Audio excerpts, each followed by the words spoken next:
Je suis Laura Garcia, le réalisateur de Fragments de drap. C'est mon film de fin d'études à la FEMIS. On sait très bien comment ça va finir. Alors c'est un court-métrage de 24 minutes qui parle du deuil. C'est l'histoire d'un professeur de piano hypocondriaque qui a perdu l'amour de sa vie dans un accident 6 mois plus tôt. Et en fait, cette personne va revenir sous la forme d'un zombie. Sauf que l'hypocondrie et les germes en décomposition du zombie ne font pas bon ménage. Donc voilà, 3 petits points. En fait, l'idée est venue de, je pense simplement, de la peur que j'ai de perdre les gens que j'aime. L'inspiration, c'est Robert Pinger. Il y a une petite citation au début du film. Je trouve qu'il traite la mort d'une façon très belle, en fait, très douce. C'est jamais larmoyant, c'est un peu caustique, c'est très doux, c'est très poétique. Pinger, Jean Genet, Olivier Stenner qui est vivant. Ça change. Des auteurs morts. Aragon aussi. Et puis Trakel pour la poésie. Au cinéma, il y a Haneke, même si c'est très différent de ce que je fais. Ça va vraiment de Haneke à Cronenberg, en passant par les Diallo, Truffaut, Yann Gonzalez, qui était parrain sur mon film J'ai eu cette chance.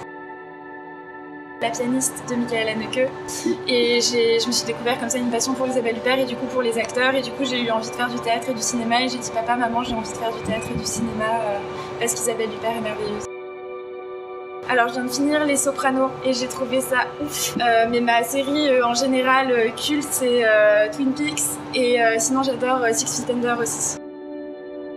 Peut-être de pas lâcher parce que le truc c'est que je me rends compte que quand on débute et qu'on n'a rien fait, il y a un truc un peu d'innocence et de naïveté qui fait qu'on se lance dans des trucs un peu fous en sachant pas où on met les pieds puis on y va à fond comme ça. Et je sens que plus ça avance et plus j'ai peur en fait. Donc peut-être de pas avoir peur ou de combattre cette peur.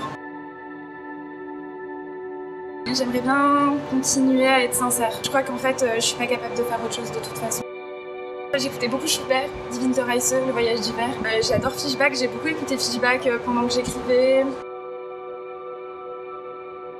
Bah, c'est dingue, c'est un honneur, ça fait trop plaisir, j'aurais jamais cru.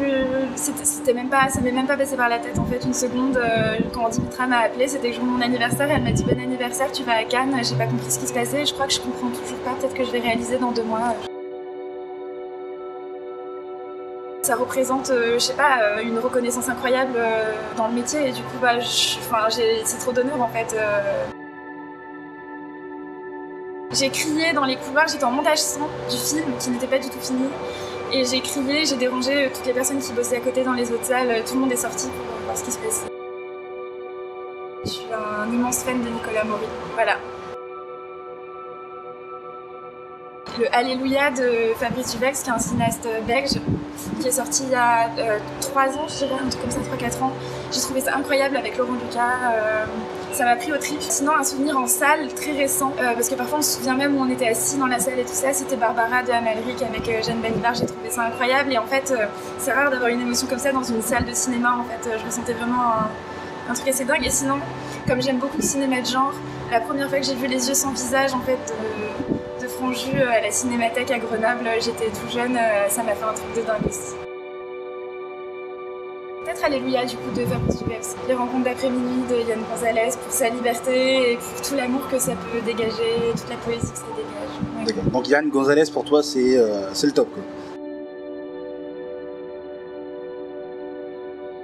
Le blanc rouge de Kieślowski.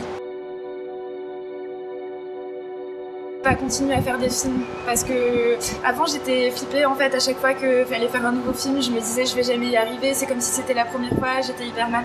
Et en fait depuis le tournage de Fragments de drame, je me sens très à l'aise en tournage, très à l'aise avec les acteurs, avec l'équipe. Je crois que j'ai trouvé des gens vraiment, j'ai rencontré des gens fabuleux à la FEMIS et j'ai vraiment envie de continuer à faire du cinéma.